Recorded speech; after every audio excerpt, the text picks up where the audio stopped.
Proses demokrasi yang baik pada 2004 hingga 2020 kini berbelok.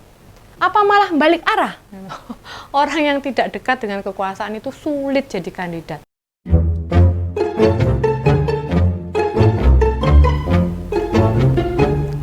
Hai, ketemu lagi di ngos-ngosan, ngopini santai bareng Mbak Yus. Jadi pemenang di Pilpres tidak mesti kemudian parpolnya tidak bergolak. Mestinya Pak Prabowo terpilih jadi presiden, namun bukan berarti tidak ada gejolak di internal partai.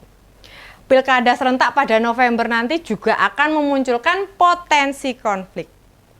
Dan konflik itu tidak selalu berbeda partai.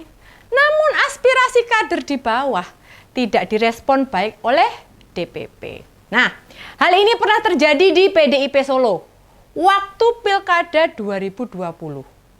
DPC PDIP Solo memutuskan mengusung pasangan Ahmad Purnomo Teguh Prakoso sebagai calon wali kota dan calon wali kota, wakil wali kota.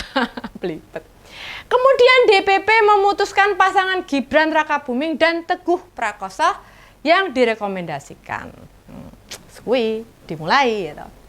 Berdasarkan pengakuan Ketua DPC PDIP Solo, Pak Hadi Rudiatmo, waktu itu Pak Jokowi cawe-cawe meminta pada Ketua Umum PDIP untuk mengusung anaknya. Hal yang sama sekarang kini terulang di partainya Pak Prabowo. Keputusan mengusung calon kepala daerah berbeda dengan aspirasi arus bawah. Akibatnya kandidat yang diusung tidak diterima dengan baik. Buktinya, pengurus dan kader Gerindra Bandung menolak rekomendasi calon wali kota Bandung yang diputuskan DPP Gerindra. DPP Gerindra, belibet. DPP Gerindra merekomendasikan Ridwan Dhani. Wah. Kondisi ini menunjukkan bahwa semua partai mengalami situasi yang dinamis. Ada pemahaman yang berbeda yang ada di DPP dengan kondisi di tingkat bawah. Ridwan Dhani Wiryanata ini adalah orang dekatnya Pak Prabowo, bekas Aspri, gitu. Ngerti toh? Aspri itu apa? Ojo bayangke Aspri ini Hotman Paris loh ya. Iya, asisten pribadi ketua umum itu artinya ya kan. Buat ngelawan beginian ya bakal nyusahin kader di bawah. Nek nekat ya ngalamat dicopot dari jabatannya. Orang DPP kan sering mempertimbangkan orang-orang yang dekat dengan mereka. Sementara di grassroots pengen calon kepala daerahnya itu ya dekat sama konstituen gitu loh. Pengurus struktural Gerindra di ibu kota Jawa Barat itu menolak keputusan DPP. Nah, pengurus pusat menetapkan akan mencalonkan Ridwan Dhani Wiryanata sebagai calon wali kota. Sedang dalam berbagai survei, popularitas maupun elektabilitas yang dilakukan beberapa kandidat, nama Ridwan tidak masuk.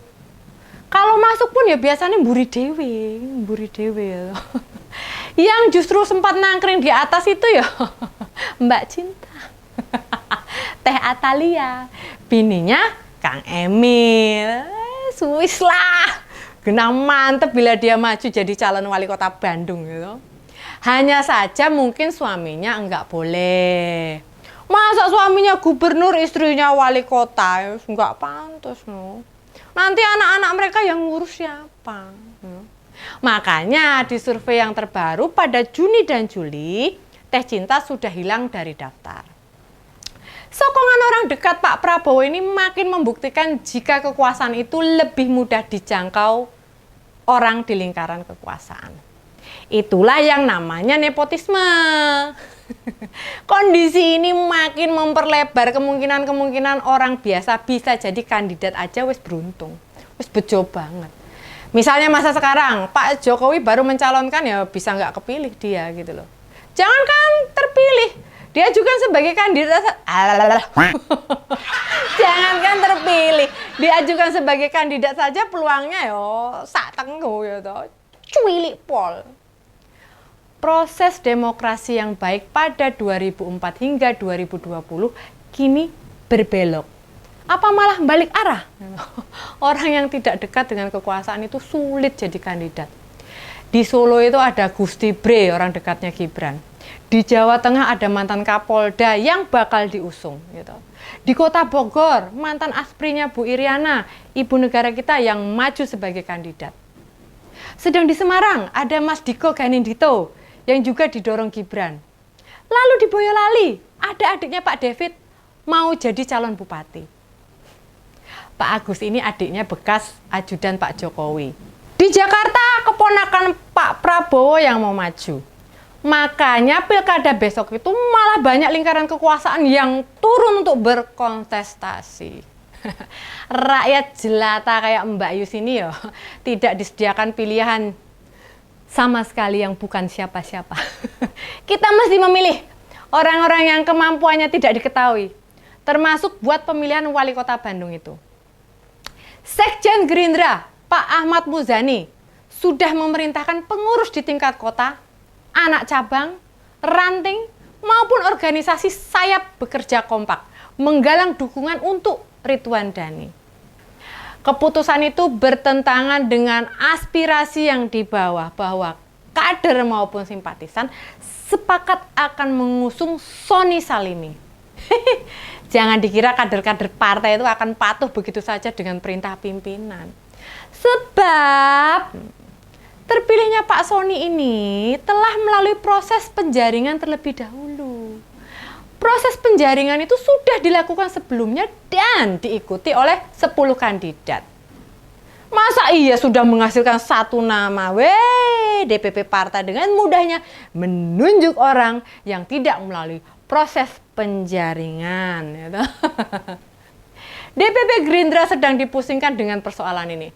Karena yang menolak bukan hanya 1 atau 2 PAC saja, tetapi mencapai 20 PAC. Biasanya nih bila pengurus PAC nekat melawan, DPP bukan membatalkan pencalonan, malah mengganti kepengurusan 20 PAC yang protes. Partai politik yang jadi penegak demokrasi sering melakukan tindakan tidak demokratis. Apa Gerindra mau tetap ngotot dengan calon mereka? Sementara bila melihat hasil pemilu di tingkat kota, jumlah pemilih antar partai relatif seimbang. Yang dapat suara banyak itu PKS, punya 11 kursi. Nah, uniknya di kota Bandung itu belum pernah ada partai politik yang memenangkan kandidatnya 2 periode berturut-turut. Kang Emil jadi wali kota pada 2013 malah maju dari jalur independen. 3 partai besar seperti PDIP, Gerindra dan Golkar belum pernah memenangkan pilkada di Bandung semenjak tahun 2008. Ini artinya hasil pemilu tidak bisa dijadikan tolak ukur. Pemenang pemilu otomatis akan memenangkan pilkada itu. Makanya bagi Mbak Yus ya tinggal ngelihat saja, Bila DPP Gerindra ngotot tetap mendorong Pak Ridwan Dhani maju, peluangnya malah makin kecil. Sementara PKS sudah memutuskan akan mengusung pasangan Teh Siti Mumtamah dengan Kang Asep Mulyadi. Teh Siti ini istrinya almarhum Kang Odet Muhammad, wali kota Bandung sebelumnya yang meninggal di tahun 2021 kemarin. Bisa jadi warga Bandung menaruh simpati dan empati tinggi bila memilih Teh Siti. Bagaimana dengan partai lainnya? Kayaknya sih masih menunggu momentum yang pas. Siapa yang akan dijagokan? Ya toh, kalau Mbak Yus tetap menjagokan para ngoser. Ayo para ngoser yang belum memesan kaos ngos-ngosannya Mbak Yus, segera hubungi nomor di bawah ini, oke? Segitu ngos-ngosan ngopini santai bareng Mbak Yus. Kita ketemu lagi di ngos-ngosan selanjutnya. Bye-bye!